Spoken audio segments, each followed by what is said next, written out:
morning and welcome.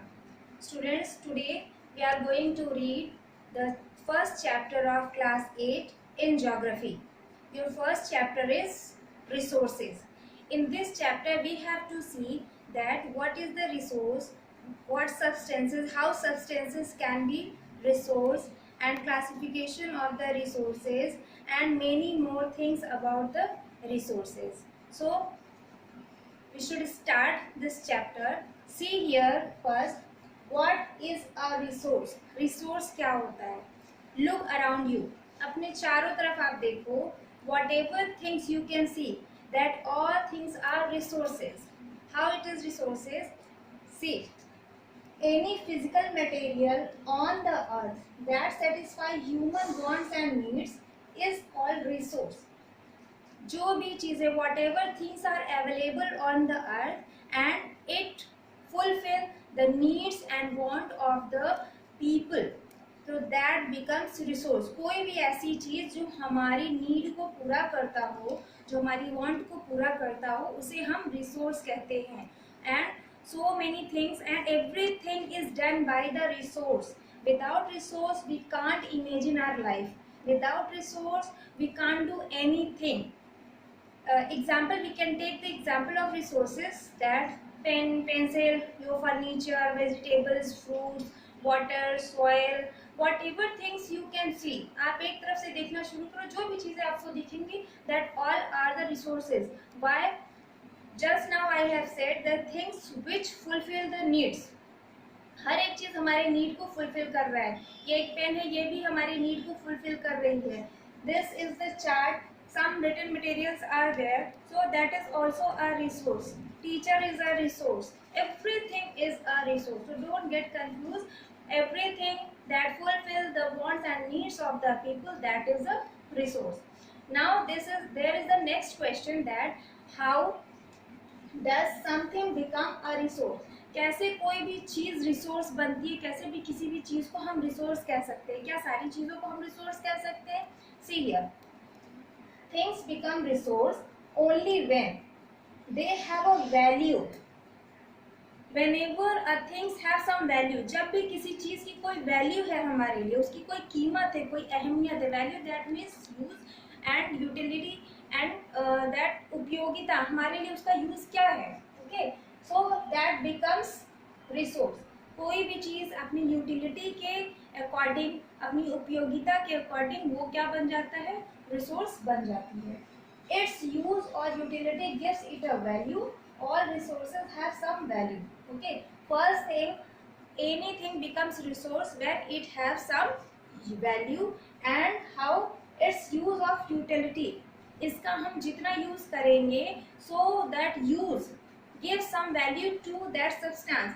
किसी भी चीज़ को हम जितना यूज़ करते हैं, वो हमारे लिए जितना उपयोगी होता है, वो धीरे धीरे क्या होता है, वो हमारे लिए रिसोर्स बन जाता है. And this is the fact that whatever is present on the earth, everything has some value. Everything is valuable. Depends upon the person to person. इंसान पे निर्भर करता है कि कोई भी चीज़ किसके लिए क्या वैल्यू है, किसी भी चीज़ की किसके लिए क्या वैल्यू है. Okay, now what is the meaning of value? Value that means worth. कोई भी चीज़ किस लायक है, किसी भी चीज़ की काबिलियत क्या है, किसी भी चीज़ की हमारे लिए कीमत क्या है, क्या वैल्यू है. तो हम क्या सोचते हैं कि एक बुक की क्या वैल्यू है हमारे लिए, एक जो फर्नीचर उसकी क्या वैल्यू है, वेजिटेबल्स की क्या वैल्यू है. Okay, the what ever thing, this wear outfit, इसकी हमारे लिए क्या वैल्यू है. तो जो भी वैल्यू हम डिसाइड करते हैं, on the basis of that anything become resource. Now some resources have economic value. कुछ रिसोर्सेज ऐसे होते हैं जिनकी इकोनॉमिक वैल्यू होती है. इकोनॉमिक वैल्यू मीन्स कि हम उससे पैसे का लेन देन कर सकते हैं, हम पैसे कमा सकते हैं. दैट इज इकोनॉमिक वैल्यू, कि हम पैसे कमा सकते हैं. पैसे का मैटर यहाँ पे है. जैसे मेटल्स हैं, मिनरल्स हैं, इनको क्या किया जाता है, इनको इनको बेचा जाता है, खरीदा जाता है. इससे क्या होता है, अर्निंग होती है. तो that is economic value. Okay, but some things are there, some substances, some resources are there which do not have the economic value.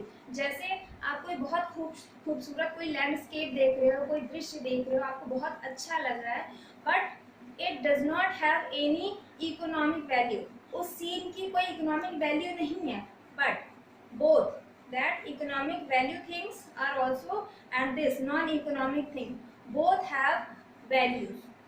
It both fulfill the needs and wants of the people. Okay, कोई भी चीज़ हम देख रहे हैं, हम जो है visit करने क्यों जाते हैं, हम जो है गर्मी की छुट्टी बिताने दूसरी जगह क्यों जाते हैं, ताकि वहाँ जाके थोड़ा मेंटल रिलीफ फील हो। जो वहाँ की जो हिल स्टेशन है उनको देखने क्यों जाते हैं, ठीक है, तो वहाँ के जो हिल स्टेशन है उसको देख के हमें मेंटल रिलीफ मिलता है, that is also valuable for us, वो भी हमारे लिए जो है बहुत कीमत रखता है। तो हर एक चीज़ की वैल्यू है, either the matter of money और if there is not money also. Okay, some resources can become economically valuable with the time के अकॉर्डिंग, टाइम के साथ कुछ चीज़ों की इकोनॉमिक वैल्यू बन जाती है। लाइक जो पहले जो हमारे ग्रैंड मदर जो हैं या हमारे घर में जो अभी भी उनके जो हाउस मेड चीज़ें होती हैं, जो होम रेमेडियल चीज़ें होती हैं कि पेट दर्द हो रहा है तो क्या देना है, सर दर्द हो रहा है तो क्या देना है, लगातार उल्टियाँ आ रही हैं तो क्या देना है, that is home remedies. Okay, but this has not any economic value if that is not go in the market. इसकी इकोनॉमिक वैल्यू तब तक नहीं है जब तक ये सारी रेमेडीज बाहर वालों को नहीं पता है, किसी कंपनी को नहीं पता है, बाहर वाले इसका यूज नहीं कर पाएंगे। अगर सिर्फ घर में ही है तो इसकी कोई इकोनॉमिक वैल्यू नहीं है। But if this remedy go to any company and that company, there is tie between that company and the grandmother कि ठीक है मैं आपको ये रेमेडी आप दे रही हूँ, आप अपनी कंपनी के नाम से लॉन्च कर सकते हो, but it will be patented on my name. Patent क्या होता है, कोई भी प्रोडक्ट अगर मैंने बनाई है तो एक कानून होता है जिसके माध्यम से जो है वो चीज़ सिर्फ मेरे नाम से ही जानी जाएगी, उसका पूरी दुनिया में कोई और ये नहीं कह सकता कि ये उनका बनाया हुआ है। ठीक है, अगर मैंने कोई चीज़ लॉन्च की है, मैंने पेटेंट करा ली है, तो दैट इज माइन ओनली, वो मेरे नाम से ही जान जाएगी, that is a patent. So economic value, अब ग्रैंड मदर जो भी बना रही है घर में, उन्होंने कंपनी से बात कर ली है, अब वो क्या है, उसकी इकोनॉमिक वैल्यू है, अब उसके पैसे भी आपको मिलेंगे। Okay, now see here, role of time and technology for resources. Resources के लिए टाइम और टेक्नोलॉजी का क्या रोल है, बहुत इंपॉर्टेंट रोल है। The role of this time and technology is very important to make any substance into resource. किसी भी सब्सटेंस को रिसोर्स बनाने के लिए टाइम और टेक्नोलॉजी बहुत ज़्यादा इंपॉर्टेंट है। बहुत सी चीज़ें जो अब हम जानते हैं, बहुत से मिनरल्स हैं जो अब हम जानते हैं, पहले हम नहीं जानते थे, या फिर बहुत समय पहले उनकी खोज तो हो चुकी थी लेकिन उसका यूज़ नहीं जानते थे। क्या हुआ, जो बहुत समय पहले जो है अर्थ ग्राउंड के नीचे से चीज़ें खोजी जा चुकी थी, फिर टाइम लगा उसको, टेक्नोलॉजी लगी, टेक्नोलॉजी से वो कन्वर्ट हुआ, प्योरीफाई हुआ, मॉडिफाई हुआ, and after that now we can use that in a proper manner. अब हम उसे यूज कर सकते हैं। So this is the role of time and technology to make any substance into resource. First point in this, both can change substances into resources, just now I have discussed. ठीक है, second, each discovery or invention leads to many others. कोई भी discovery होती है, discovery यानी खोज, invention यानी आविष्कार। डिस्कवरी मतलब होता है जो भी चीज़ें आपके एनवायरनमेंट में प्रेजेंट हो, आपने उसे खोजा हो, और इन्वेंशन होता है कि जो चीज़ प्रेजेंट नहीं रही हो आपने उसे इन्वेंट किया, आपने कोई नई चीज़ का आविष्कार कर दिया है। ठीक है, it leads to many others. एक डिस्कवरी अगर हुई यहाँ पे तो टाइम और टेक्नोलॉजी उसे जो है किसी दूसरी खोज की तरफ, किसी दूसरी इन्वेंशन की तरफ ले जाती है। And this connects how invention, discovery of fire. Our early people, they discovered the fire, but they that time they didn't know how to use the fire. उन्हें सिर्फ फायर की एक ही मीनिंग पता थी कि फायर है तो जंगली जानवर उनके आसपास नहीं आ सकते, to protect themselves they use this fire. लेकिन धीरे धीरे क्या हुआ, जब फायर का वो लगातार यूज करते रहे तब उन्हें ये समझ में आया कि शायद इस पे कच्चा खाना पकाया भी जा सकता है। So from here they came to know the cooking part, from here cooking will start. Okay, so this discovery of fire it led to the practice of cooking. Fire की डिस्कवरी ने कुकिंग को आगे बढ़ाया। अब second example आप देखिए, invention of the wheel resulted in modes of transport. The early people, our forefathers, they have invented the wheel, but that time they didn't know how to use। थोड़ी मोड़ी चीज़ें उन्हें पता थी कि अच्छा इसका यूज़ है कि जो भारी चीज़ें हैं उन्हें अब हम लुढ़का के ले जा सकते हैं, व्हील का इन्वेंशन ऐसे हुआ। But now we can use this wheel in many things, okay, in many things and most in mode of transport. If today I have to go from one country to another country, so there is modes of transport, and now it becomes very easy to go any part of the country because of that invention of the wheel. So many machineries are run because of this wheel, because wheel has given one tip, one trick, okay, कि there is something which can make all the things very easy and fast, कि कोई ऐसी wheel ऐसी चीज़ है जो किसी भी चीज़ को थोड़ा फास्ट बना सकती है। तो हमारे पास मोड्स ऑफ ट्रांसपोर्ट है, बहुत बड़ी बड़ी मशीनरी भी है जो इस एक बेस पे रन कर रही हैं। Third example we can take the technology to create hydro electricity has turn energy in fast flowing water into an important resource. हमें पानी से बिजली बनाना पता था, पानी से इलेक्ट्रिसिटी बनाना पता थी, लेकिन उसमें ये था कि आपका जो पानी है वो कहीं एक जगह पे है, स्थिर है, रनिंग वाटर नहीं है, ठीक है। आफ्टर दैट इसके बाद एक कंसेप्ट हमें ये मिला कि हाँ पानी से हम बिजली बना सकते हैं।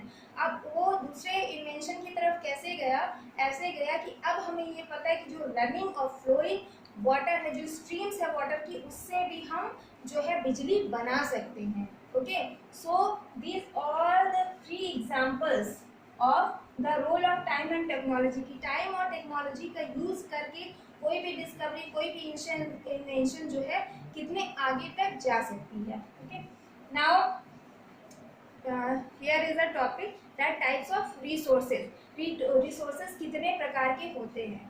So there are 3 types of resources we have to read in this chapter. First is natural resource, second is human or man-made resource, and third is human itself is a resource. First we will read out natural resource. Okay, in the natural resources there are 2 categories, that is renewable resource and non-renewable resources, that we will talk about later on. Natural resources, these are the features of natural resources. You can note down from here also, these are the features. Okay, if we have to talk about, we have to give a brief about the natural resource. These are the points that we can discuss in that. Natural resources क्या होते हैं? That automatically comes from the nature. We don't have to pay anything. हमें nature से कुछ चीज़ें automatic मिली हुई हैं, उसके लिए हमें पैसे देने की ज़रूरत नहीं है। ऐसे तो मार्केट में हमें अगर हम जाते कोई भी चीज़ लेना हो, कोई भी रिसोर्स हमें लेना हो, तो हमें उसके लिए पैसे पे करने होते हैं। But natural resources that are free in the environment. Okay, like what are natural resources, nature ने हमें क्या क्या दिया है, पेड़ पौधे दिए हैं, फॉरेस्ट दिया हुआ है, वाटर है, सॉइल है, एंड सनलाइट है, विंड है। These are the natural resources that we can use freely. Second, it can be used without any modification. This is the best part of the natural resource, that we can use it without any modification. उसमें हमें किसी भी तरह की कुछ छेड़छाड़ करने की, उसका कुछ भी रूप बदलने की ज़रूरत नहीं है। Okay, we can use in its original form. इसके ओरिजिनल फॉर्म में ही हम इसे यूज़ कर सकते हैं। लाइक वाटर को अगर हमें पीना है तो उसमें हमें बहुत कुछ करने की ज़रूरत नहीं है। झरने से पानी आ रहा है, आपने हिल स्टेशन पे भी देखा होगा कि झरने से पानी आ रहा है, सारी चीज़ें, पानी वहाँ का जो पानी होता है, water is very much fresh and clear, if you have seen, आपने देखा होगा, ठीक है। तो हमें उसमें मॉडिफिकेशन की बिल्कुल ज़रूरत नहीं है। हवा है, हवा में हम क्या मॉडिफाई कर देंगे, हवा जैसे है वैसे ही हमें उसे यूज़ करना है। सनशाइन हमें मिल रहा है, उसमें हम क्या मॉडिफिकेशन कर देंगे, कुछ नहीं, जैसे है वैसे ही हमें धूप लेनी है, धूप बहुत ज़रूरी भी है। इट इज़ यूज्ड ओरिजिनली, इसके ओरिजिनल पार्ट में ही हम इसे यूज़ कर सकते हैं। We have discussed this point here. The distribution of natural resources depends upon number of physical factor. जो नेचुरल रिसोर्सेज का डिस्ट्रीब्यूशन होता है हमारी कंट्री में, ठीक है, तो वो कुछ फैक्टर्स पे डिपेंड करता है, कुछ फिजिकल फैक्टर्स पे डिपेंड करता है। इसमें है terrain, that is physical nature of the soil और लैंड, कि वहाँ की लैंड कैसी, वहाँ का सॉइल कैसा है, तो इस बात पे डिपेंड करता है। क्लाइमेट, वहाँ की वेदर कंडीशन कैसी है, इस बात पे डिपेंड करता है। And also altitude, that area, height of that area from the sea level, कि सी लेवल से उस एरिया का हाइट कितना है उस पर भी डिपेंड करती है। The distribution of resources unequal, जो रिसोर्सेज का डिस्ट्रीब्यूशन है वो अनइक्वल है। कैसे अनइक्वल है? जैसे कोई एक ही एरिया हो सकता है जहाँ हमें गोल्ड मिले माइंस में, जहाँ हमें कोल मिले, हर जगह तो अवेलेबल नहीं है, हर जगह इन चीज़ों की खाने माइंस अवेलेबल नहीं है, तो वो चीज़ें अनइक्वल हैं। कुछ जगहों पे कुछ चीज़ें बहुत ज़्यादा मात्रा में मिल जाएंगी, कुछ जगहों पे वो चीज़ें बिल्कुल एब्सेंट है, बिल्कुल भी नहीं मिलेंगी। ओके, तो इस तरह से ये अनइक्वल डिस्ट्रीब्यूशन हमारे कंट्री में है कि नेचुरल रिसोर्सेज जो है, कुछ नेचुरल रिसोर्सेज हर जगह अवेलेबल नहीं है। Water is available everywhere, wind is available everywhere, your soil is available everywhere, sunshine is available everywhere, but minerals, we talk about the minerals, metals, okay, so there is unequal distribution in that. So in this video student, from here, okay, we have started what is the resource and we have end up natural resources. In my next video we will read about the classification of natural resource and these two parts of natural resources. Thank you.